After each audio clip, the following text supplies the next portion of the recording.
అందరికి శుభాభివందనలు.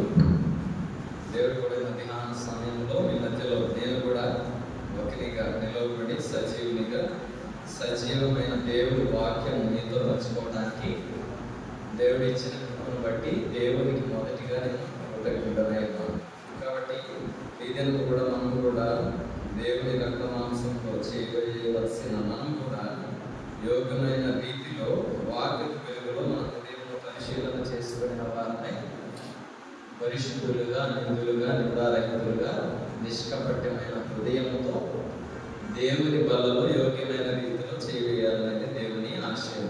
కాబట్టి అటువంటి జీవితములు కలిగి అటువంటి జీవము, ఆత్మ, శరీరము, కాబట్టి మూడు కూడా పరిశుద్ధముగా, అనింద్యముగా, సంపూర్ణంగా ఉంటూ మనం కూడా ఆయన రక్త మాంసంతో చేయాలి. కాబట్టి వాక్య వెలుగులో మనం కూడా కొన్ని విషయాలు, ఆత్మీయ విషయాలు కూడా పరిశీలన చేసుకునే వారమై అందులో చేస్తాం. అటు మన ధ్యానం కొరకై గంటల అయింది కాబట్టి మొదటి కొరింథీయులకు రాసిన పత్రిక 11వ అధ్యాయము 23వ వచనం నుంచి కొన్ని వచనాలు మార్చి చదువుకున్నాం. తర్వాత మన వాక్య ధ్యానంలో ఉంటాం. మొదటి కొరింథీయులకు రాసిన పత్రిక 11వ అధ్యాయము 23వ వచనం నుంచి కొన్ని వచనాలు మార్చి చదువుకుందాం. ఒక వచనం నేను చదువుతా, ఒక వచనం మీరు చదవండి. బైబిల్ తీయగలిగిన వారందరూ బైబిల్ తీయండి, తీయలేని వారు, చదువులేని వారు శ్రద్ధగా ఉండండి. నేను మీకు అప్పగించిన దాన్ని ప్రభు వలన పొందితిని.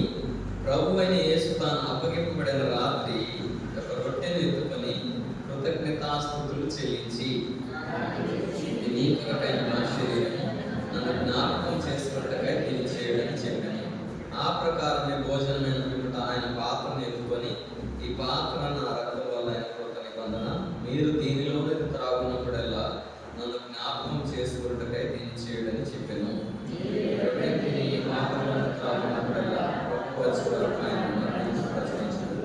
కాబట్టి ఎవడు అయోగ్యంగా ప్రభు యొక్క రొట్టెను తినను లేక ఆయన పాత్రలో త్రాగును వాడు ప్రభు యొక్క శరీరమును గూర్చి రక్తమును గూర్చి అపరాధి అగును. ప్రతి మనిషి పరీక్షించుకున్నారని ఆరాధన చేసి ఆరాధన తిని ఆ పాత్రను త్రాగడం. ప్రభు శరీరం అని వివేచింపక తిని త్రాగువాడు తనకు శిక్షావిధి కలుగుటకే తిని త్రాగుచున్నాడు.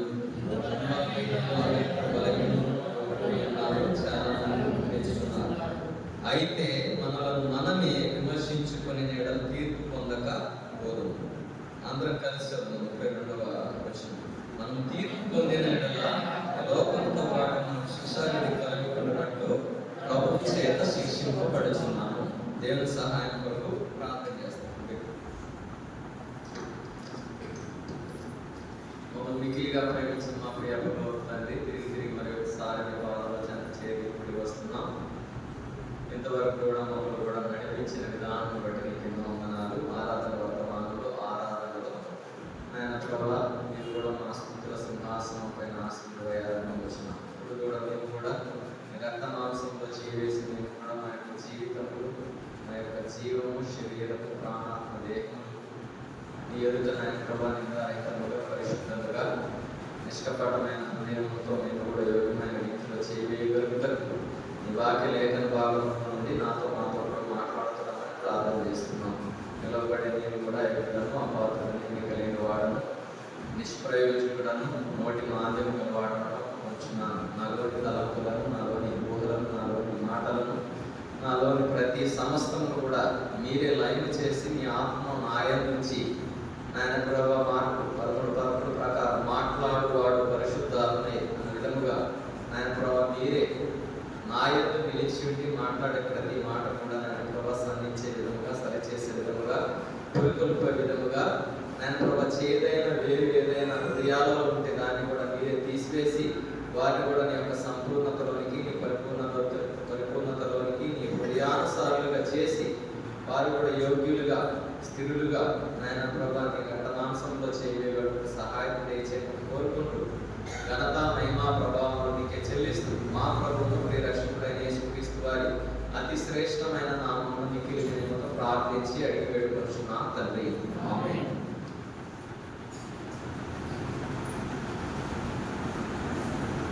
మొదటి విషయం ఏమిటంటే ఆయన రక్త మాంసములో చేసే మనము ఆయన యొక్క మరణమును జ్ఞాపకం చేసుకోవాలి కదా. మొదటి విషయము జ్ఞాపకం చేసుకోవాలి. జ్ఞాపకం చేసుకున్నటకై దీనిని చేయుడని చెప్పాను. రెండో విషయం ఏంటంటే మొదటిది ఆయన యొక్క మరణమును మనం జ్ఞాపకం చేసుకోవాలి. రెండో విషయం ఏంటంటే జ్ఞాపకం చేసుకుని మనము ఆయన వచ్చేంత వరకు కూడా ఏం చేయాలంటే ఆయన మరణమును ప్రచురించాలి. మూడో విషయం ఏంటంటే పరీక్షించుకొని తీసుకోవాలి. యోగ్యమైన రీతిలో పరీక్షించి తీసుకోవాలి. నాలుగో విషయం ఏంటంటే విమర్శించుకునే వారముగా ఉండాలి. అయితే మనలను మనమే విమర్శించుకునే వారముగా ఉండాలి. విమర్శించుకొని తీర్పులోనికి ప్రవేశించకుండా, లోకముతో పాటు మనం కూడా తీర్పులో ప్రవేశించకుండా రక్షింపబడే వారముగా ఉండాలనేది దేవుని ఆశయం. కాబట్టి ఈరోజు మన ధ్యానం కొరకై ఎఫెసీలకు రాసిన పత్రిక 5వ అధ్యాయము, ఎఫెసీలకు రాసిన పత్రిక 5వ అధ్యాయము 15వ వచనము. దినములు చెడ్డవి కనుక మీరు సమయమును పోనీయక సద్వినియోగము చేసుకొనుచు అజ్ఞానుల వలె కాక జ్ఞానుల వలె నడుచుకున్నట్లు జాగ్రత్తగా చూసుకోండి. తీసారా? అంతా తీసారా? అంటే నిన్న కొన్ని గృహాలు దర్శించడానికి అనుగ్రహించారు. బహుశా వారు విన్న వాక్యం ఈ వాక్యం ఒకటే అయ్యడు కదా. దేవుడు కొన్నిసార్లు ఒకే వాక్యాన్ని పదే పదే మనతో మాట్లాడడానికి ఇష్టపడుతూ ఉంటారు. ఎందుకంటే ఆ వాక్యంలో మనం పరిపూర్ణం కాలేదు కాబట్టి టీచర్ కూడా పదే పదే ఒకే పాఠం పిల్లలకు చెప్తున్నారంటే దాని అర్థం ఏంటంటే ఆ పాఠం వారికి అర్థం అవ్వలేదు, దాని ప్రకారంగా ఉండలేదు. ఆత్మీయంగా అర్థమే వస్తుందంటే దాని ప్రకారంగా జీవించలేదు. లేకపోతే శరీరపరంగా స్కూల్ పరంగా చూసుకుంటే ఆ పాఠం వారికి అర్థం అవ్వలేదు, దాన్ని ధ్యానించలేదు, దాన్ని చెప్పలేకపోతున్నారు, దాన్ని రాయలేదు. కాబట్టి ఆత్మీయ విషయానికి వస్తే మనం కూడా ఆత్మీయతలో ఇంకా ఆ వాక్యానుసారముగా జీవించలేని వారుగా ఉంటున్నాం. కాబట్టి దేవుడు ఒకే వాక్యాన్ని పదే పదే మనతో మాట్లాడాలి అని ఆశ కలిగి ఉంటారు.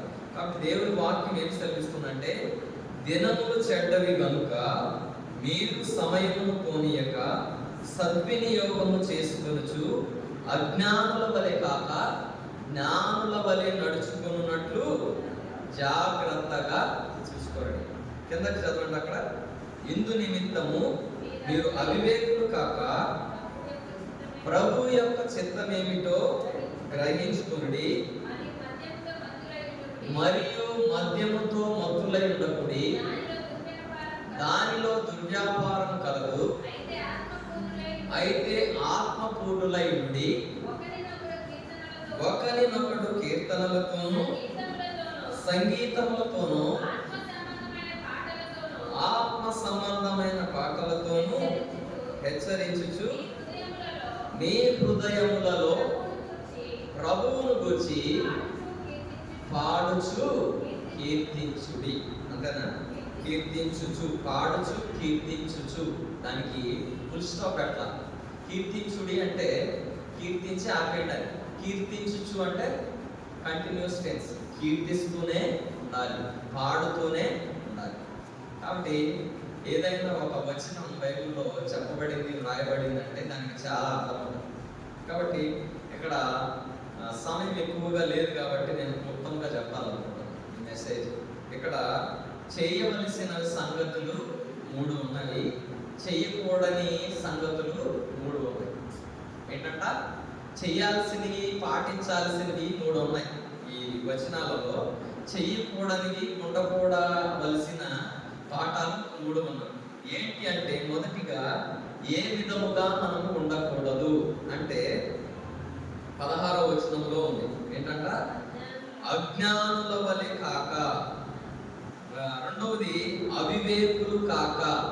మొదటిది ఏంటంట, అజ్ఞానుల వలె ఉండకూడదు. ఇంకొకటి అవివేకుల వలె ఉండకూడదు. మూడవది ఏంటంటే మద్యముతో మత్తులై ఉండకూడదు. ఏంటంట, క్లియర్గా ఉంది అందరికి? ఇక్కడైనా నాకెళ్ళినా. మొదటిది అజ్ఞానుల వలె ఉండకూడదు. అజ్ఞాని అని ఎవరు అంటారంటే జ్ఞానము లేని వారిని అజ్ఞానులు అంటారు. తెలివితేటలు లేని వారిని అజ్ఞానులు అంటారు.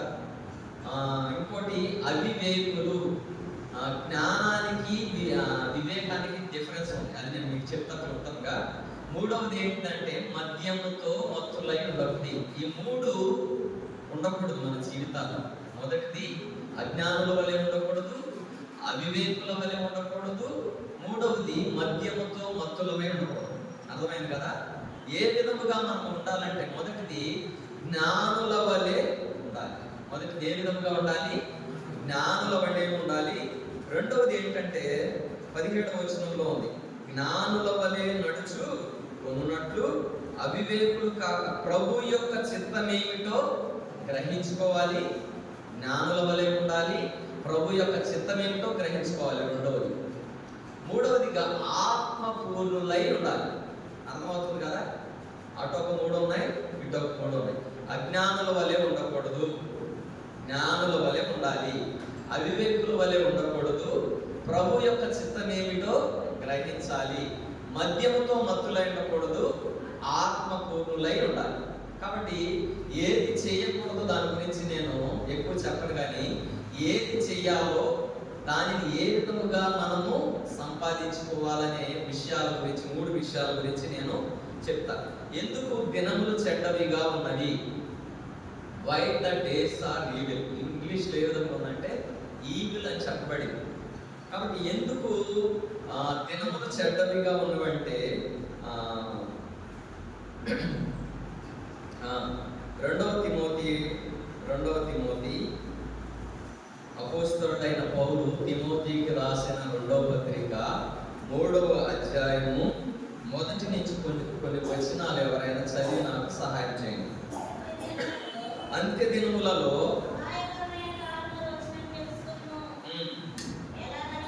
ఎలాగనగా మనుషులు స్వార్థ ప్రియులు, ధనాపేక్షులు, బింకములాడువారు, అహంకారులు, దూషకులు, తల్లిదండ్రులకు అవిధేయులు, కృతజ్ఞత లేనివారు, అపవిత్రులు, అనురాగరహితులు, అతిద్వేషులు, అపవాదకులు, అజితేంద్రియులు, క్రూరులు, సజ్జన ద్వేషులు, ద్రోహులు, మూర్ఖులు, గర్వాంధులు, దేవుని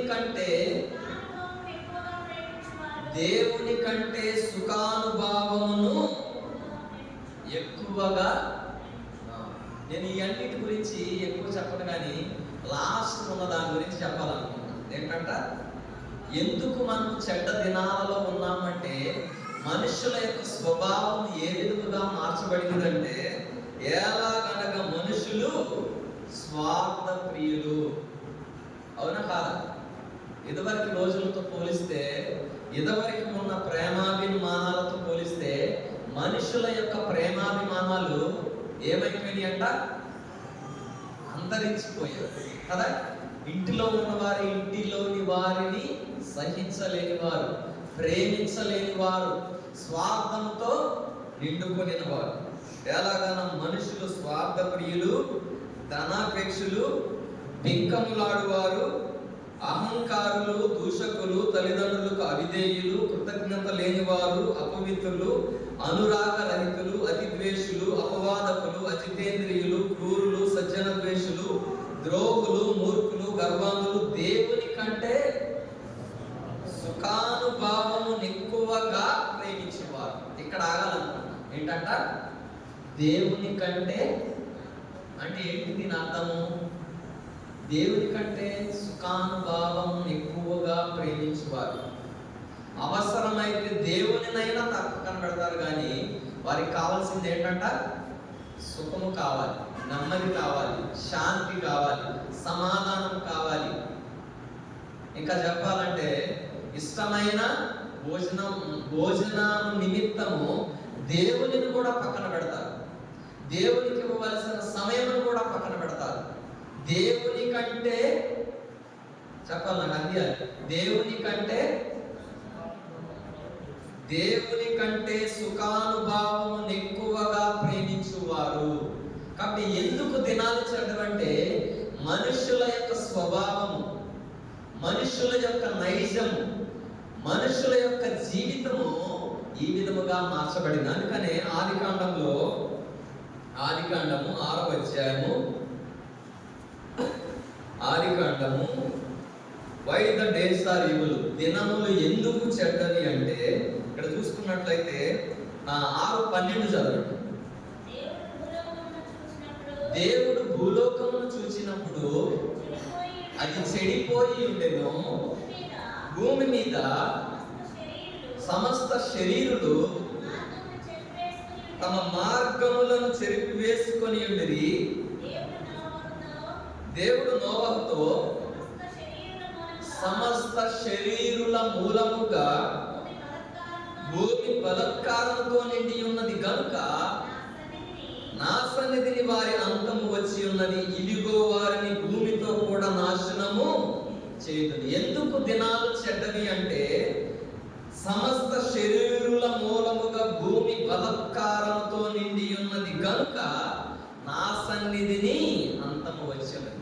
కాబట్టి ఎందుకు దినాలు చెడ్డవి అంటే మనుషుల యొక్క స్వభావం ద్వారా, మనుషుల యొక్క క్రియల ద్వారా, మనుషుల యొక్క బలత్కారం ద్వారా భూలోకమంతా చెడిపోయినది. అందుకనే దినములు చెడ్డవిగా ఉన్నాయి. కాబట్టి ఇంకొకటి 6వ వచనం కూడా చదవండి.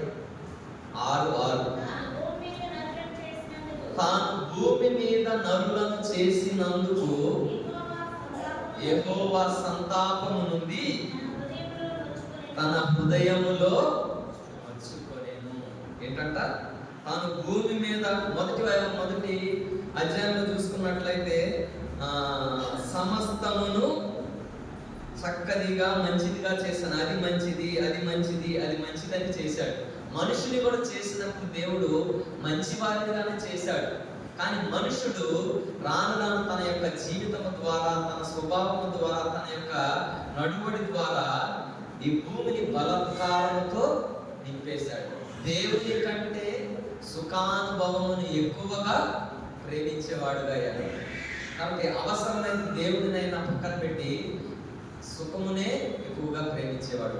ఎందుకు దినాలు చెడ్డవంటే భూమి మనుషులు చేసే బలత్కారంతో నిండి ఉన్నది.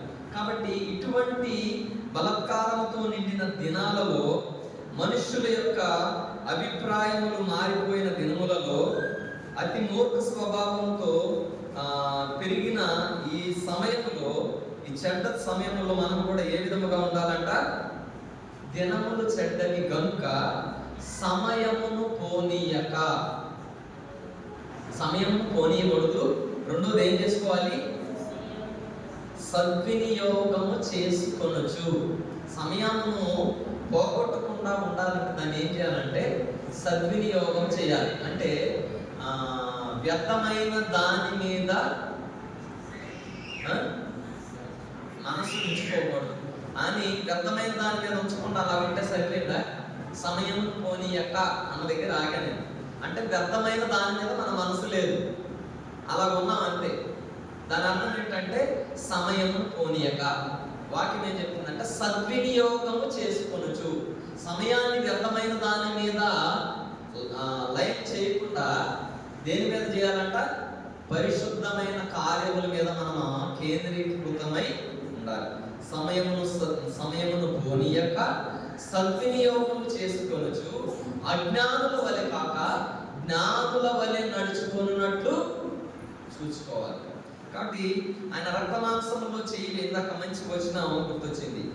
యోబు గ్రంథము 11వ అధ్యాయము, యోబు గ్రంథము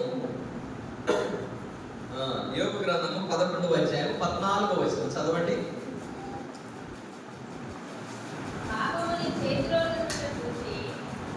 పాపము నీ నీ చేతిలో నుండుట చూచి నీవు దానిని విడిచిన ఎడల. చాలు, ఇందాక చూశాం కదా ఏంటంట, పాపము నీ చేతిలో నుండుట చూచి నీవు దాన్ని విడిచిన ఎడల. ఏంటి దీని అర్థం మీరు నాకు చెప్పాలి.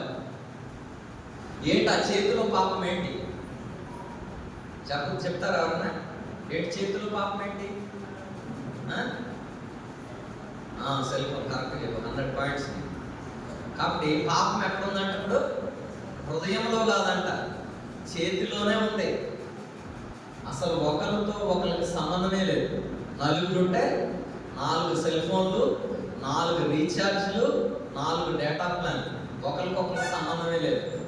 ఏంటంట, అవసరమైతే ఒక మనిషిని పెడితే పొదుగులు ఇదే ఏంటిది పైకి. అందుకని దినాలు చెడ్డవిగా ఉన్నాయి. ఎందుకంటే పాపము నీ చేతిలో నుండుట చూచి నీవు దానిని విడిచిన ఎడల, నీ గుడారములో నుండి దుర్మార్గతను నువ్వు కొట్టివేసిన ఎడల, నిశ్చయముగా నీవు నిర్దోషివై నీవు సంతోషించదవు, నిర్భయుడవై నీవు స్థిరపడి ఎందువు, నిశ్చయముగా నీ దుర్దర్శనను నీవు మరచిదవు. కాబట్టి పాపం ఎక్కడో లేదు, చేతిలోకి వచ్చేసింది. చాలా సింపుల్. ఏమన్నంటే ఇలా అనేదాన్ని ఇలా అంటున్నారు. ఏమైతుంది, లోపం అంతా వస్తుంది. ఎవరన్నా వస్తే ఇటు పోయి ఇటు అంటే మళ్ళీ దేవుడు వచ్చేస్తుంది. ఏమంటే ఏంటంట, ఏం చేస్తున్నావు అంటే వాక్యం పెట్టుకున్నాను కదా, ఎలా ఎలా అంటాం, ఎలా అంటే మళ్ళీ వాక్యం. కాబట్టి దినాలు చెడ్డ దినాలుగా ఏ విధంగా, నేను ఒక గృహాన్ని దర్శించడానికి వెళ్ళి వస్తున్నాను. అక్కడ పేరాయగూడెం దగ్గర చాలా మంది కూర్చున్నారు, యవనస్తులే. ఒక 12-15 మంది ఉన్నారు. 15 మంది దగ్గర 15 ఫోన్లు ఉన్నాయి. 15 మంది కూడా 15 రకాల వీడియోస్ చూస్తున్నారు అక్కడ. నేను ఎక్కువసేపు ఆగలా, ఎవరు బిజీలో వాళ్ళు ఉన్నారు. ఒకరికొకరికి సంబంధమే లేదు అసలు. ఎందుకు? పాపం ఎక్కడికి వచ్చిందంట, చేతిలో. అన్నం తినేది కూడా మర్చిపోతున్నారు, అన్నం పెట్టేది కూడా మర్చిపోతున్నారు, పనిని కూడా మర్చిపోతున్నారు. మా చిట్టుకి ఫోన్ కొనేమన్నారు. ఫోన్ కొనేమంటే నేను కొనేనని చెప్పాను. ఎందుకు కొనేలేక కాదు, ఎందుకు? పని చేయాల్సిన సమయంలో ఏం చేస్తారు, ఫోన్ చూస్తారు. పని చేయాల్సిన సమయంలో ఏం చేస్తారు, ఫోన్ మాట్లాడతారు. ఎక్కువైపోయింది దినాలు. కాబట్టి పని కంటే ఎక్కువ ప్రాధాన్యత ఫోన్కి ఎక్కువైపోయింది. ఒక సేవకుడు ఇలా చెప్పాడు, the time you spend with God, the time you spend with mobile is more than the time you spend with God. అంటే ఏంటంట, దేవునితో నీవు గడిపే సమయం కన్నా నీ ఫోన్తో గడిపే సమయం నీకు ఎక్కువైంది. ఎందుకు దినాలు చెడ్డవంటే దేవుని కంటే సుఖానుభవమును ఎక్కువగా ప్రేమించుతారు. కాబట్టి దేవుని కంటే కూడా ఎక్కువ ప్రాధాన్యత పాపానికి మనము ఇవ్వటం.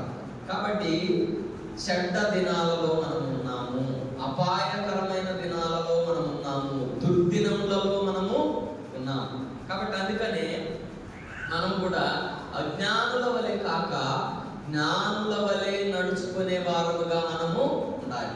అవివేకులు కాక, నేను ఎక్కువ సమయం చెప్పను. అవివేకులు, వివేకము అంటే ఏంటంటే, నేను చెప్పే పోయినసారి కూడా మళ్ళీ అర్థం అవడానికి సందర్భం వచ్చింది కాబట్టి చెప్తాను. అవివేకులు కాక ప్రభు యొక్క చిత్తం ఏమిటో గ్రహించుకోలేదు. వివేకము అంటే ఏమిటంటే రాబోయే పరిస్థితులను ఏం చేయాలి, తెలుసుకోవటం. వివేకము జ్ఞానం వేరు, వివేకం వేరు. వివేకం అనేది ఏం చేస్తా అంటే రాబోయే కష్టములు, నష్టములు, ఇరుకులు, ఇబ్బందులు, పరిస్థితులను గ్రహించడానికి వివేకం అంటారు. అంతేనా? కాబట్టి పాముల వలె వివేకులను, పావురముల వలె నిష్కపటులై ఉండడు. కాబట్టి పాము వలె వివేకులు అని ఎందుకు చెప్పబడిందంటే, పాము రాబోయే అపాయములను తెలుసుకుంటుందంట. చెప్పా కదా పోయినసారి కూడా, మళ్ళీ చెప్తారు. పాము ఏదైనా ఒక నూతనమైన ప్రదేశానికి వెళ్ళినప్పుడు అక్కడ ఏదైనా అపాయం జరుగుతుందేమో అని తెలుసుకొని దాని ప్రాణ రక్షణకై సేఫ్టీ మెజర్స్ తీసుకుంటుందంట. అక్కడ ఏమేమి కన్నాలు ఉన్నాయి, రంధ్రాలు ఉన్నాయి, ఎవరైనా నన్ను అటాక్ చేస్తారు చెప్తే నేను ఏ కన్నంలోకి వెళ్ళాలి, ఏ విధముగా నా ప్రాణాన్ని కాపాడుకోవాలి. కాబట్టి ఈ భూలోకంలో జీవించే మనం కూడా ఆ నరకం నుండి మన యొక్క ప్రాణాన్ని ఏ విధముగా రక్షించుకోవాలి, మొదటి తెస్సలోనికైయులకు రాసిన పత్రిక 5వ అధ్యాయం 23వ వచనం. మీ ఆత్మయు జీవమును శరీరమును మన ప్రభువైన యేసుక్రీస్తు రాకడ యందు నిందారహితముగాను సంపూర్ణముగాను ఉండునట్లు కాపాడబడును గాక. ఏంటి ఈ వివేకం అంటే, రాబోయే ఆ ఉగ్రత నుండి మన ప్రాణమును, మన శరీరమును, మన యొక్క జీవమును కాపాడుకోవటమే. కాబట్టి అది వివేకం అంటే, అది జ్ఞానం అంటే. కాబట్టి ఇంకొకటి ఏంటంటే, దేవుని చిత్తం ఏమిటో గ్రహించే వారముగా మనము ఉండాలి. ఇంకోటి నేను సబ్జెక్టు 3 పాయింట్లు చెప్తా. అవివేకులు కాక దేవుని చిత్తం ఏమిటో గ్రహించుకోండి. మద్యముతో మత్తులై ఉండకుడి, ఆత్మపూర్ణులై ఉండి. మద్యముతో మత్తులై ఉండకుడి అంటే, మద్యము దేనిని సూచిస్తుందంటే మత్తును సూచిస్తుంది. కాబట్టి మద్యం అంటే మందు. ఆ మందు తాగేవాడు ఆ మద్యం లేకపోతే బండి నడవదు, ఏదన్నా పని చేయి. ఒకసారి ఈ విధంగా చెప్పాడు, ఆత్మీయతలో మన జీవితం ఏ విధంగా ఉండాలంటే మందు తాగే వారి లాగా ఉండాలంట. ఏంటి ఎలా చెప్తున్నారు అనుకుంటారని, దానికి రీజన్ ఉంది. ఏ విధంగా ఉండాలంట? పరిశుద్ధ జీవితము, ఆత్మీయ జీవితము ఒక త్రాగుబోతి వ్యక్తి ఏ విధముగా అయితే జీవిస్తాడో ఆ విధంగా జీవించాలంట. ఎందుకని? ఆ తాగుబోతుడికి గంటకి ఏం కావాలి? ముందు లేకపోతే ఏమైపోతుంది? షేక్ వచ్చేస్తుంది. షేక్ వస్తే ఏం చేస్తాడు? ఎక్కడెక్కడ డబ్బులు దొరుకుతాయి, ఏ జేబులు ఎతకాలా, ఎవరి దగ్గర కొనవాలా, ఎవరి దగ్గర డబ్బులు తీసుకోవాలా, సైడ్కి ఎలా వెళ్ళాలా, ఎలా తాగి రావాలా, మళ్ళీ ముందు చూసుకోవాలా, సైలెంట్గా వచ్చేయాలి, పని చేయాలి. ఇది కాబట్టి మనం కూడా ఆత్మీయ జీవితంలో వాక్యం ఆ విధంగా చదవాలి. ప్రతి సమయంలో మనం చదవాలి. ఇక వాక్యం లేకపోయినా, ప్రార్థన జీవితం లేకపోయినా మనం కూడా బలహీనమైపోతామనే భయం కలిగి జీవించాలి. కాబట్టి మద్యంతో మత్తులై ఉన్నప్పుడు అంటే ఏంటంటే, దేవుని నుంచి మనం దూరం చేసే ఏ విధమైన అలవాటైనా అది మద్యముతో సమానం. మద్యము అంటే దేనితో సూచించబడుతుంది అంటే బానిసత్వము కింద సూచించబడుతుంది, అంతే కదా. ఇప్పుడు మద్యముకు బానిస అయిపోయిన వారు మందు తాగాలి. కాబట్టి అలాగే పాపం మనలో కూడా రకరకాలైన బానిసత్వాలు ఉంటాయి. ఒక్కొక్కరికి చెప్పాలని వద్దా? చెప్తా, ఓపెన్గా చెప్తా, తెలుసు కానీ అంతా ఓపెనే. ఒక్కొక్కరికి ఒక్కొక్క వీక్నెస్. ఒకరికి ఏముంటుంది? అభిగాడు వీక్నెస్ అని చెప్పరా? ఏం లేదా, నేను చెప్పను. ఒక్కొక్కరు ఒక్కొక్క వీక్నెస్ ఉంటుంది. ఒకరికేమో సెల్ ఫోన్, ఒకరికేమో భోజనం, ఒకరికేమో బట్టలు, ఒకరికేమో ఇంకా ఫ్రెండ్స్తో తిరగటం, ఒకరికేమో చెప్పాలి. మీరు అన్నిట్లా స్లో అయిపోతారు చెప్పకూడదు. మీరు చెప్పండి, నా వదిలేదు. అర్థమవుతుంది కదా? బానిసత్వం అంటే మన బానిసత్వం ఏంటో మన హృదయాన్ని అడిగితే మన హృదయం చెప్పేస్తుంది. కాబట్టి అందుకని మద్యంతో మత్తులైనప్పుడు అంటే దేవుని నుండి మనల్ని దూరం చేసేది ఏదైనా కూడా అది మద్యమే. అందుకని ఆ మద్యంతో మనము మత్తులై ఉండకుండా ఏమై ఉండాలంట? ఆత్మపూర్ణులమై ఉండాలి. కాబట్టి క్లుప్త వివరణ కొరకు మనం కూడా చూసుకుందాం. ఏంటంటే, మొదటిది ఏంటంటే, అజ్ఞానుల వలె కాక జ్ఞానుల వలె నడుచుకున్నట్టు. మొదటి విషయం, జ్ఞానుల వలె మనం ఉండాలి. కాబట్టి సామెతల గ్రంథము 9వ అధ్యాయం 10వ వచనం చదవండి.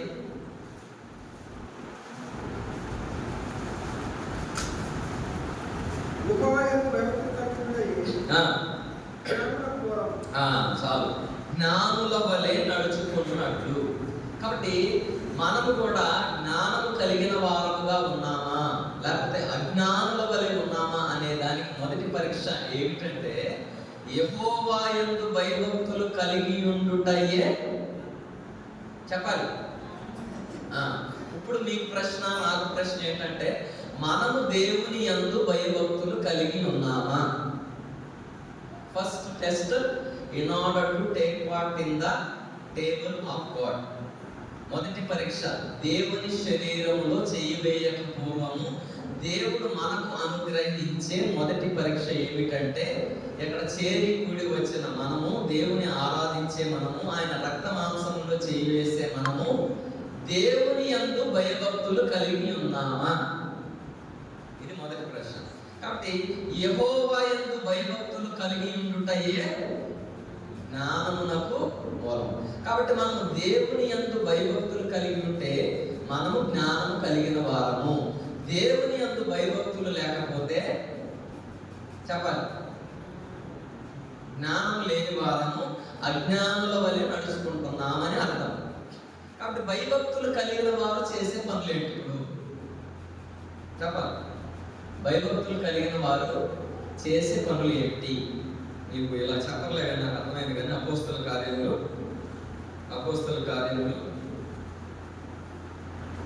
10వ అధ్యాయము మొదటి వచనం చదవండి. ఇటలీ పటాలమనబడిన పటాలములో శతాధిపతి అయిన కొర్నేలియను భక్తిపరుడొకడు కైసరియలో ఉండెను. అతడు తన ఇంటి వారందరితో కూడా దేవుని యందు భయభక్తులు గలవాడై ఉండి ప్రజలకు బహుధర్మము చేయించు ఎల్లప్పుడూ దేవునికి ప్రార్థన చేయువాడు. భక్తిపరుడుకుంటే ఒక లక్షణం ఏంటంటే ఇంటి వారందరితో కూడా దేవుని యందు భయభక్తులు కలిగి ఉండటం ఒక విషయం అయితే, ఎల్లప్పుడూ దేవునికి ప్రార్థన చేయువాడు. ఇప్పుడు ప్రశ్న ఏంటంటే దేవుని యందు భయభక్తులు కలిగి ఉండేవారు ఏం చేస్తారు? ఆదివారం ఒకరోజు ఉదయం 10 గంటలకు వచ్చి 1 గంట దాకా ఉండి ప్రార్థన ఆమెన్ అనగానే ఫాస్ట్గా ఇంటికి వెళ్ళిపోయి స్పెషల్గా వండిన కూర వేసుకొని అన్నం తింటాను. అంతేనా? ఎల్లప్పుడూ దేవునికి ప్రార్థన చేయవాడు. నేను సీరియస్గా చెప్తున్నా, సీరియస్గా తీసుకోండి. వీరు ప్రభు చిత్తం అయితే రాత్రి దేవుడు ఒక దర్శనం చూపించాడు. రాబోయే కాలంలో పరిసర ఇలా ఉండదు. మన మందిరం ఇలాగ లేదు. రాత్రి చూసే దర్శనంలో ఒక 4 అంతస్తులు ఉంది. అసలు ఇదే మందిరం మనకి ఇంకా బాగుంది అనుకుంటున్నాం. నేను దర్శనంలో చూసిన మందిరం చాలా బాగుంది. ఖమ్మంలో జెరూసలేం ప్రార్థన మందిరం చూసాం కదా, చాలా బాగుంది కదా. అది రాత్రి నేను చూసిన మందిరంలో దానికన్నా మించి ఉంది. అక్కడి నుంచి చూస్తున్నాను ఎవరు 4 అంతస్తులు ఉంది మందిరం. చాలా అందంగా ఉంది. నేను సూట్ వేసుకొని రాత్రి ఒక 20 అడుగులు ఎత్తు స్టేజ్లో ఉన్నాను. రాత్రి మరి ఎందుకు వచ్చిందో దర్శనం తెలియదు. నాకు వాక్యం ధ్యానించి మెసేజ్ సిద్ధపడి 11:30 అయింది. పడుకునేసరికి దర్శనం అలాగ వచ్చింది. నేను ఒక మందిరం ఒక పక్కన పడిపోయింది, ఎదర పక్క పడిపోయి దాని రిపేరింగ్ వర్క్స్ జరుగుతుంటే జనాలు ఒక 50 రోజుల నుంచి వచ్చి వెళ్తున్నారంట. 50 రోజుల నుంచి వచ్చి వెళ్తున్నారు. లోపల మందిరం మళ్ళీ బాగానే ఉంది. కాబట్టి మందిరం ఎదర పడిపోయిందంట, ఆయన చూడటానికి వస్తున్నారు. అందులో పాత సంఘంలో నుంచి వెళ్ళిపోయిన వారు కూడా వచ్చారు. ఆస్పాక ఇస్తారు గారు, మరి మీకు ఎంతమందికి తెలుసో తెలియదు. ఆమె వచ్చింది, ఒక ఆమె చనిపోయింది. ఆమె వచ్చింది మల్కారం యాకోబు గారు అబ్బాయి ఒక ఆయన వచ్చాడు. చాలా మంది వచ్చారు. అయితే నేను స్టేజ్ మీద ఇంగ్లీష్లో ప్రార్థన చేస్తున్నాను. తెలుగులోనే చేస్తే ఎక్కువ. మరి రాత్రి ఎందుకు మరి ఈ బట్టలు కదా నేను వేసుకుంటే, మనం పెళ్ళిళ్ళు వేసుకున్నాం కదా సూట్, లాస్ట్లో కొంతమంది చూశారు. అది వేసుకొని ఇంగ్లీష్లో ప్రార్థన చేస్తాను. ఇంగ్లీష్లో ఒక 2-3 లైన్లు అలా ప్రార్థన చేశా. మరి పెద్ద అగ్గిలా నుంచి అలా పడిపోయింది. ఎప్పుడు 2 వైర్లు అలా టచ్ అయినప్పుడు షాక్ వస్తుంది చూసారు, పెద్దగా తెల్లగా వచ్చింది. పెద్ద పవర్ వచ్చి అలాగా షాక్ లాగా కనబడింది. ఏంటిదని చెప్పి ఉలిక్కిపడి లేచాను. అప్పుడు అర్థమైంది, దేవుని యొక్క అగ్ని ఎక్కడ ఉండబోతుంది. రాబోయే కాలంలో ఇక్కడ పరిచర్య బలముగా జరుగుతుందని దేవుడు చూపించాడు. ఇంకో విషయం కూడా చెప్పాలి సంఘం ఎదుట. ప్రభు చిత్తం అయితే ఈ డిసెంబర్తో నా జాబ్ కంప్లీట్ అయిపోతుంది. డిసెంబర్ 31తో నేను సంపూర్ణ సేవలోనే ఉంటా. కాబట్టి దాని కొరకు కూడా మీరు భారంగా ప్రార్థన చేయాలి. నేను కూడా దేవుని ఆత్మతో నింపబడి ఇక పరిపూర్ణమైన దిశగా దేవుని ఆత్మ చేతలకు నింపబడి పరిచర్యను కూడా ముందుకు తీసుకెళ్ళాలి. మనం అందరం కలిసి పరిచర్యను ముందుకు తీసుకెళ్ళాలి. కాబట్టి ఈ సంఘం విశాలమైన సంఘాన్ని ఇచ్చాడు దేవుడు. కాబట్టి ఎంతో వెల్త్గా ఉంది. ఈ సంఘం కూడా నింపబడాలి. ఇంకా చాలా స్టేర్స్ చేయాలి. ఇదే కాదు, ఇంకా పైన స్క్రీన్స్ పెట్టాలి, కింద స్క్రీన్స్ పెట్టాలి. అంత అత్యధికంగా దేవుడు మనల్ని దీవించాలి. అదే కీర్తనలు 2:8 నన్ను అడుగుము భూమిని దిగంతముల వరకును నిత్య చదవండి వచ్చిన. నిన్న ఉపవాస ప్రార్థనకి ఎవరు రాదు, డేవిడ్ అంకుల్ ఒక్కళ్ళే వచ్చారు. అదే చదువుకొని మేము ప్రార్థన చేశాను. నన్ను అడుగుము, జనములను నీకు స్వాస్థ్యముగాను, భూమిని దిగంతముల వరకు సొత్తుగాను చెదను. యెషయా 55:5 చదవండి. యెషయా 55:5. నీ పెరుగని జనులను నీవు పిలిచెదవు, నిన్నెరుగని జనులు యెహోవా నిన్ను మహిమపరచగా చూచి, ఈ దేవుడైన యెహోవాను బట్టి, ఇశ్రాయేలు పరిశుద్ధ దేవుని బట్టి నీ యొద్దకు పరుగెత్తి వచ్చారు. ఇది దేవుడు నేను ఇచ్చిన వాగ్దానం. నేను ఈ వాక్యమును ధ్యానించి ప్రార్థన చేశాను. మరి ఎందుకు ఇచ్చాడు దేవుడు? అనుకోకుండా 2 వాగ్దానాలు ఇచ్చాడు. కీర్తనలు 2:8, నన్ను అడుగుము, జనములను నీకు స్వాస్థ్యముగాను, భూమిని దిగంతముల వరకు సొత్తుగాను ఇచ్చేదను. రెండవది, నీ వెరుగని జనులను నీవు పిలిచెదవు. ఎరిగిన ప్రజలను కాదండి, నీ వెరుగని ప్రజలను నీవు పిలిచెదవు. నిన్నెరుగని జనులు యెహోవా నిన్ను మహిమపరచగా చూచి, నీ దేవుడైన యెహోవాను బట్టి, ఇశ్రాయేలు పరిశుద్ధ దేవుని బట్టి నీ యొద్దకు. మనం ఎరుగని ప్రజలు పరుగెత్తి వచ్చి దేవుని మహిమపరిచే వారుగా ఉంటారు. కాబట్టి దేవుడు అటువంటి కార్యాలు చేస్తాడు. కాబట్టి అంత్య దినముల్లో, అపాయకరమైన దినముల్లో మనం కూడా జ్ఞానుల వలె నడుచుకోవాలి, అజ్ఞానుల వలె నడుచుకోకూడదు. యెహోవా యందు భయభక్తులు కలిగి ఉన్నట్టయే జ్ఞానమునకు మూలం. పరిశుద్ధ దేవుని కూర్చున్న వివేచనయే తెలివియే వివేచనకు. 2 ఎక్కడ ఉన్నాయి, తెలివి, జ్ఞానము, వివేచన. మళ్ళీ ఒకసారి వచ్చిన చదవండి. 9:10, సామెతలు 9:10.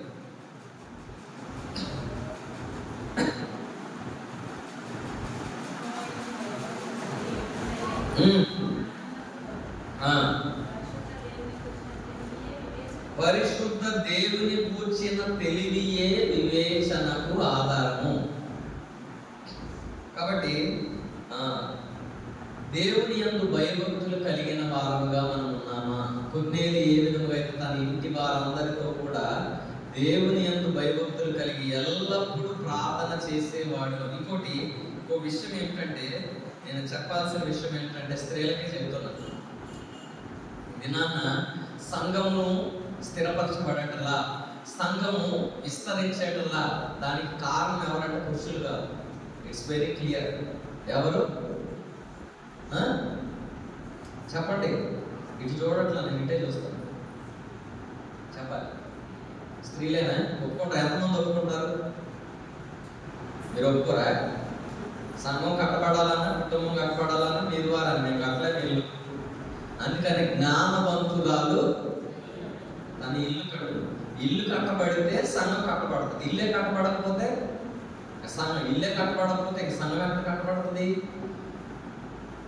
భర్తలు రక్షణ మార్గంలోనికి రావాలన్నా, పిల్లలు రక్షణ మార్గంలోనికి రావాలన్నా, గృహం స్థిరపరచబడాలన్నా ఎవరి చేతిలో ఉందంటే స్త్రీల చేతిలోనే ఉంది.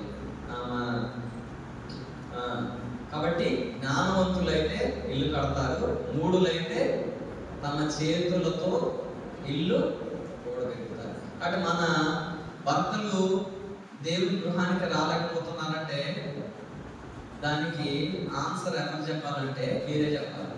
పిల్లలు ప్రార్థనకు రావట్లేదంటే దానికి కారణం ఎవరంటే మీరే. ఆ బాధ్యత మీరే. ఏంటంట?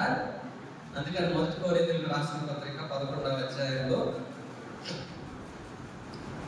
1 కొరింథీయులకు రాసిన పత్రిక 11వ అధ్యాయము 21వ వచనం చదవండి.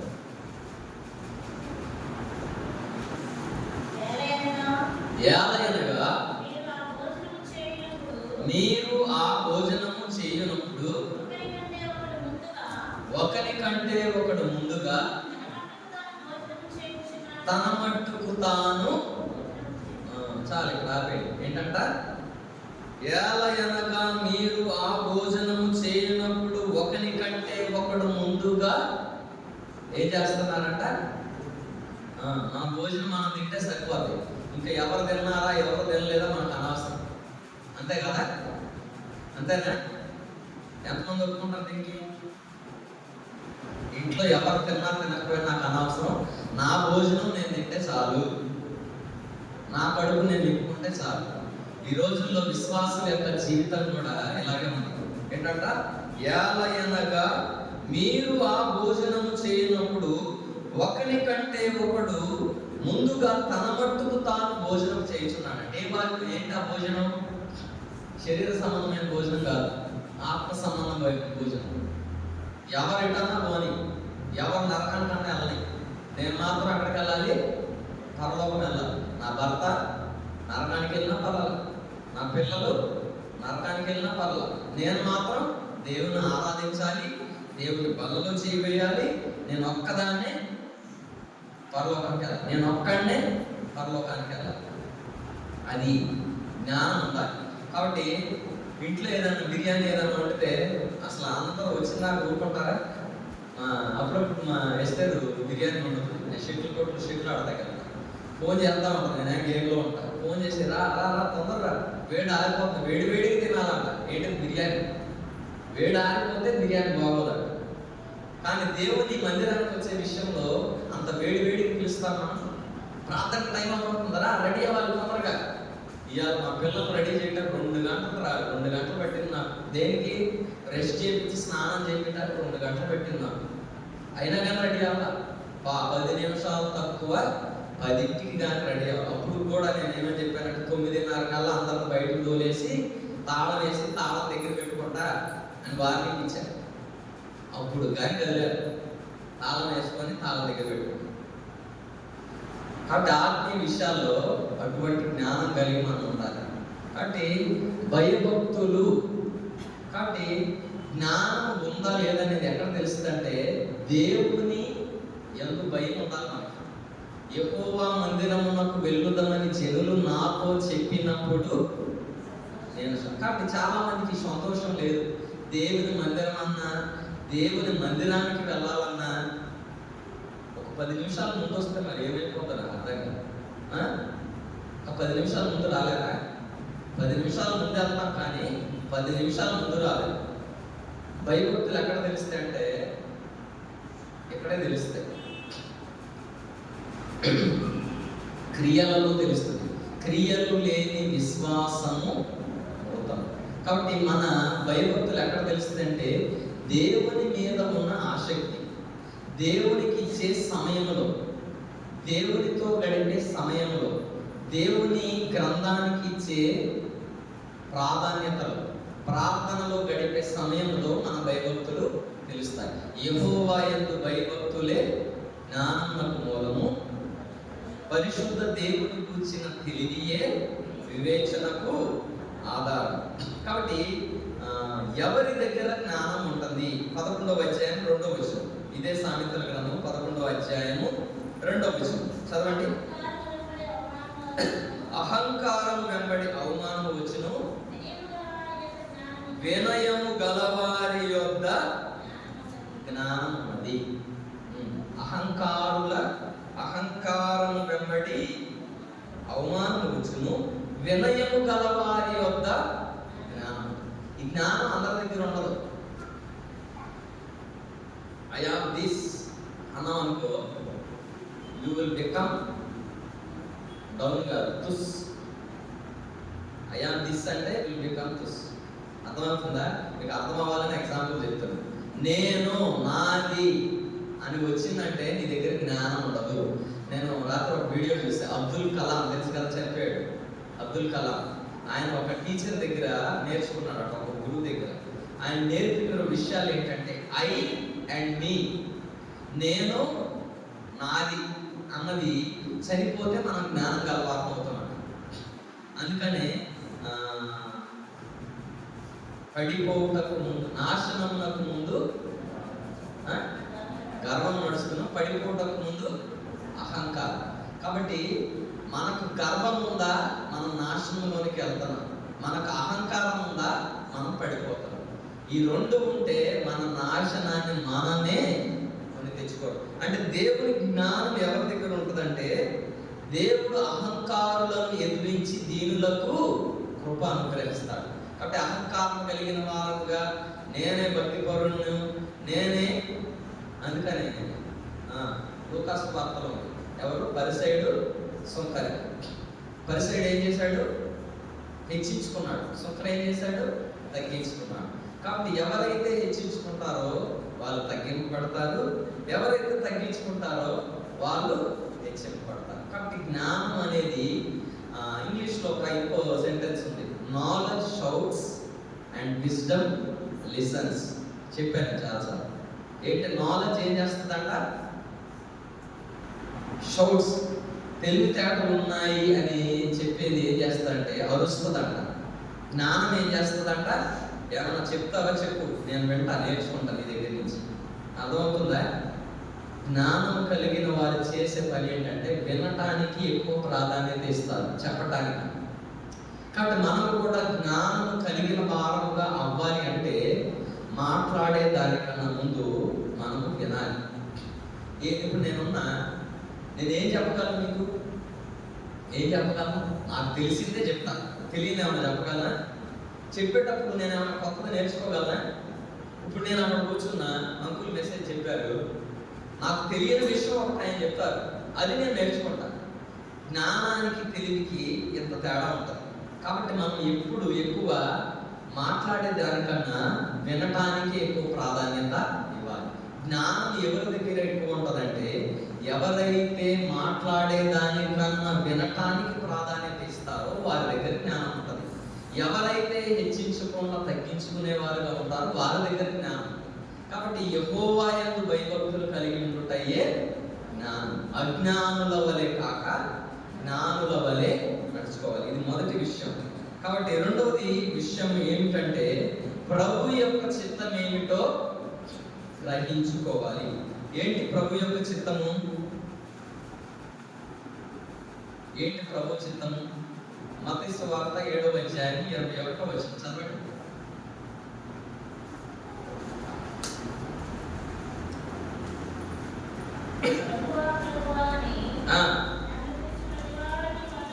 ప్రభువా ప్రభువా అని పిలుచువాడు ప్రతి వాడును పరలోక రాజ్యంలో చేరడు గాని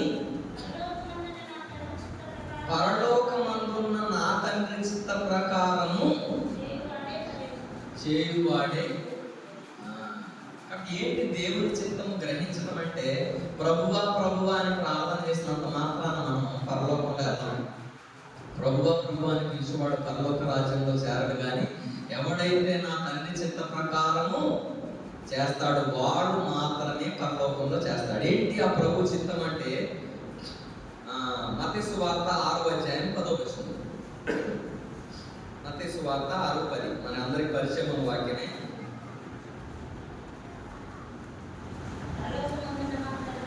పరలోకమందున్న మా తండ్రి నీ నామం పరిశుద్ధపరచబడును గాక, నీ రాజ్యము వచ్చుగాక, నీ చిత్తము పరలోకమందు నెరవేర్చున్నట్లు భూమి యందును నెరవేరును గాక. చాలు. కాబట్టి పరలోక ప్రార్థన యేసుక్రీస్తు ప్రభువారు తన శిష్యులకు నేర్పిన ప్రార్థన ఏంటంటే పరలోకమందున్న మా తండ్రి నీ నామము పరిశుద్ధపరచబడుగా. ఏంటి దేవుని చిత్తం అంటే దేవుని నామము నీ చేత నా చేత దేవుని రక్తమాంసంలో చేయి వేసే నీ ద్వారా నా ద్వారా ఏం చేయబడాలంట? పరిశుద్ధపరచబడాలి. కానీ పరిశుద్ధపరచబడుతుందా? లేకపోతే అన్య జనుల మధ్యలో దేవుని నామము మన వలన దూషింపబడుతుందా? అర్థమవుతుందా? ఏంటి దేవుని చిత్తం అంటే పరలోకములో దేవుని చిత్తాన్ని ఏ విధముగా ప్రభు యేసుక్రీస్తు వారు నెరవేరుస్తూ వచ్చారో అదే దేవుని చిత్తాన్ని భూలోకములో మన ద్వారా నెరవేర్చబడాలి. ఇది దేవుని చిత్తం. రెండవది ఏంటంటే నీ చిత్తం పరలోకముందు నెరవేర్చున్నట్లు భూమి యందును నెరవేరును గాక. కాబట్టి దేవుని నామం పరిశుద్ధపరచబడాలి. దేవుని చిత్తము భూమి మీద మన ద్వారా నెరవేర్చబడాలి, దేవుని ద్వారా. అర్థమవుతుందా? ఏంటి చిత్తం అంటే 1 దశలోనికాయలకు 2:12 చదివాక తన రాజ్యమునకును మహిమకును మిమ్మును పిలుచుచున్న దేవునికి తగినట్టుగా మీరు నడుచుకొనవలెనని మేము మీలో ప్రతి వానిని తన రాజ్యమునకును తన మహిమకును మిమ్మల్ని పిలుచుచున్న దేవునికి తగినట్టుగా మీరు నడుచుకోవాలి. Why God has called us. దేవుడు మనలను ఎందుకు పిలుచుకున్నాడంటే ఒక విషయం తన రాజ్యానికి, రెండవది తన మహిమకు, తన మహిమ నిమిత్తం. నా మహిమ నిమిత్తము నేను సృజించిన వారిని. యాక అంతేనా? ఎక్కడ ఉంది వాక్యం? చదవండి వాక్యం. యెషయా గ్రంథము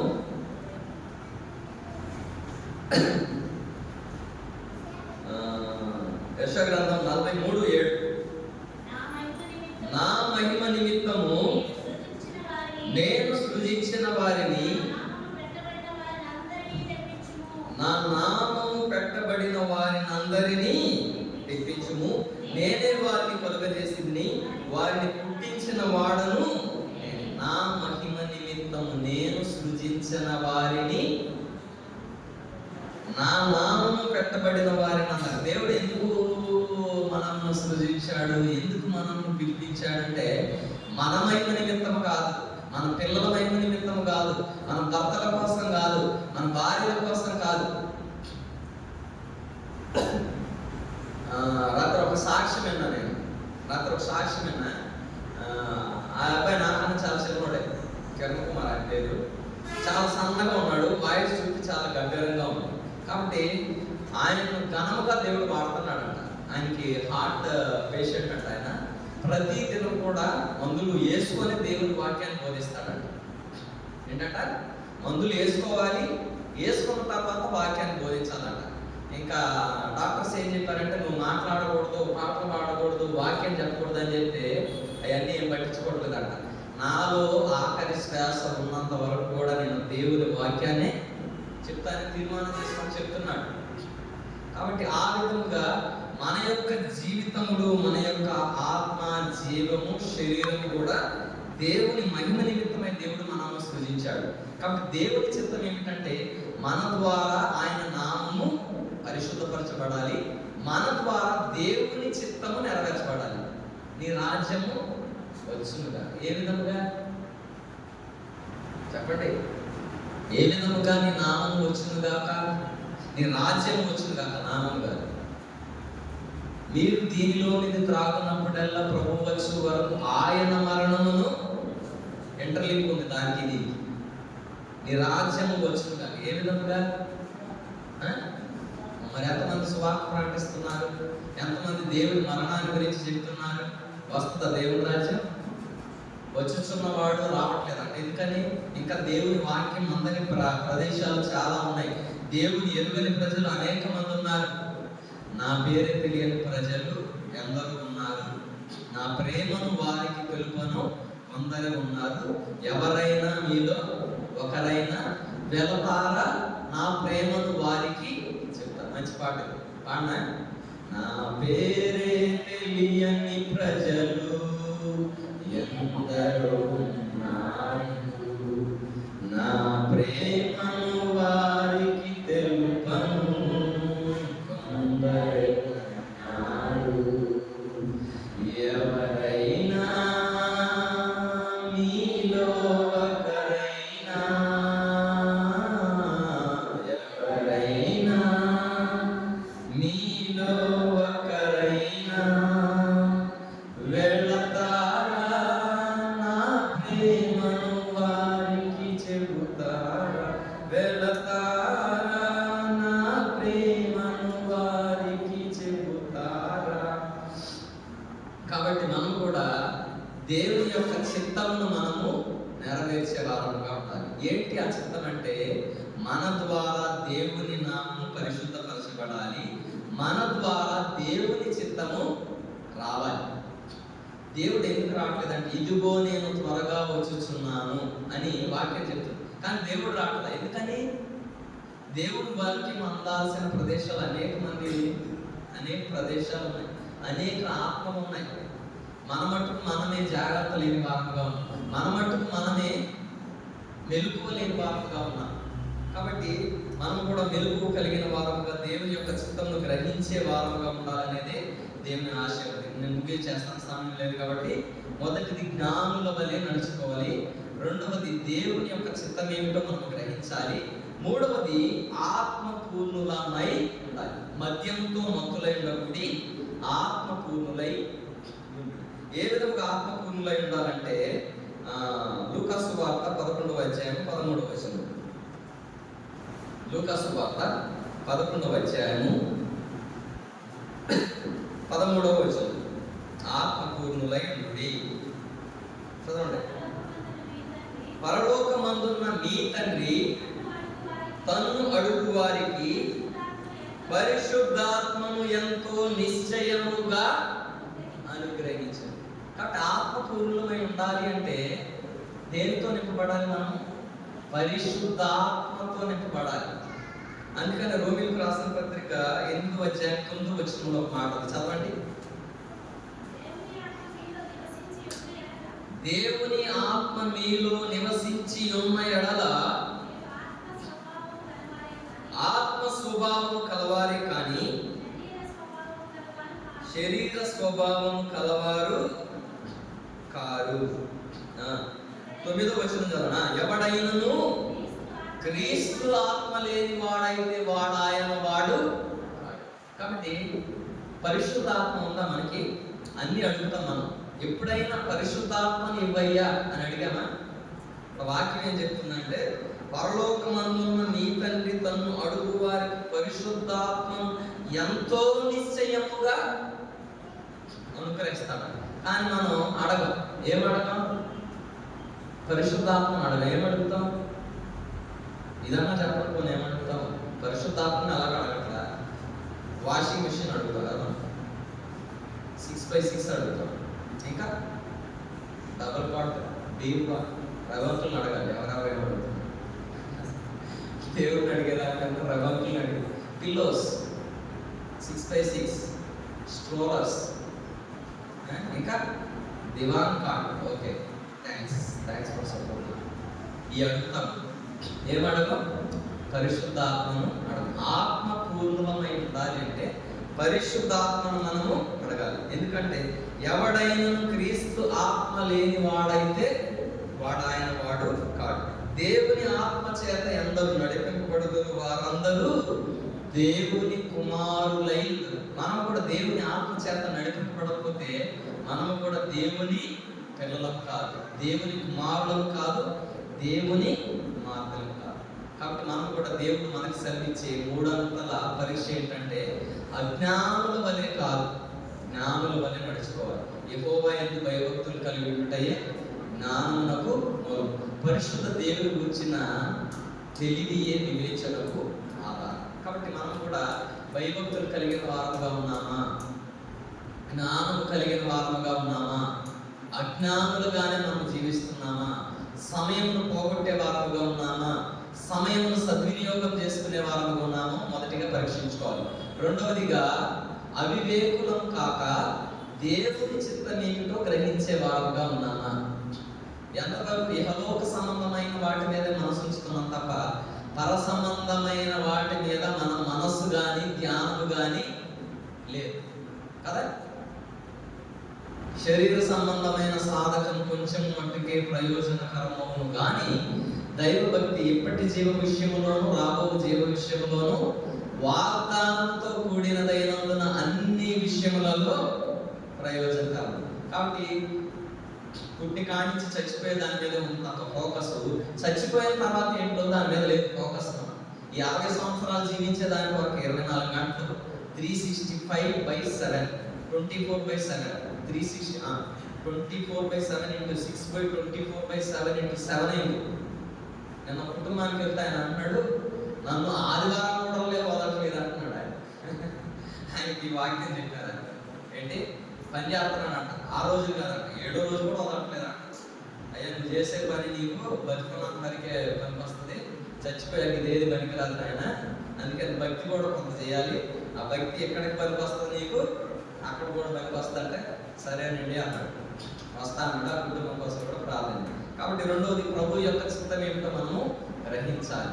కాబట్టి మన ద్వారా దేవుని నామం పరిశుద్ధపరచబడాలి, మన ద్వారా దేవుని రాజ్యం రావాలి. అంటే దేవుని సువార్తను మనం ప్రకటించే వారం ఉండాలి. మన యొక్క జీవితం ద్వారా, మన యొక్క మాటల ద్వారా, క్రియల ద్వారా, మన యొక్క జీవిత సాక్ష్యము ద్వారా దేవుడు మహిమపరచబడాలి. అన్ని జనుల మధ్యలో దేవుని నామం పరిశుద్ధపరచబడాలి. మన ద్వారా దేవుని రాజ్యం రావాలి. మనం ప్రకటించే సువార్త, ఇది దేవుని చిత్తం. మూడవది, ఆత్మపూర్ణులమై ఉండాలి. ఆత్మపూర్ణులు ఏ విధంగా అవుతుందంటే, పరిశుద్ధాత్మను అడిగినప్పుడు దేవుడు పరిశుద్ధాత్మను ఎంతో నిశ్చయంగా ఇస్తాడు. ఎవరైతే దేవుని ఆత్మ చేత నింపబడతారో వారు దేవుని కుమారులైతే ఉంటారు. ఎవరైతే ఆత్మ లేని వారుగా ఉంటారో వారు దేవుని కుమారులు కారు, వాడు ఆయన వాడు కాడు. కాబట్టి మనం కూడా ఈ మూడు విషయాలను పరీక్షించుకొని, వాక్య వెలుగులో మన హృదయాలను కూడా పరీక్షించుకున్న వారమై మనం కూడా యోగ్యమైన రీతిలో బల్లలో చేయలేదుగా దేవుడి కొద్ది మాటలు మన కొరకు దీవించి ఆశీర్వదించును కాదు. ఆమేన్. రండి.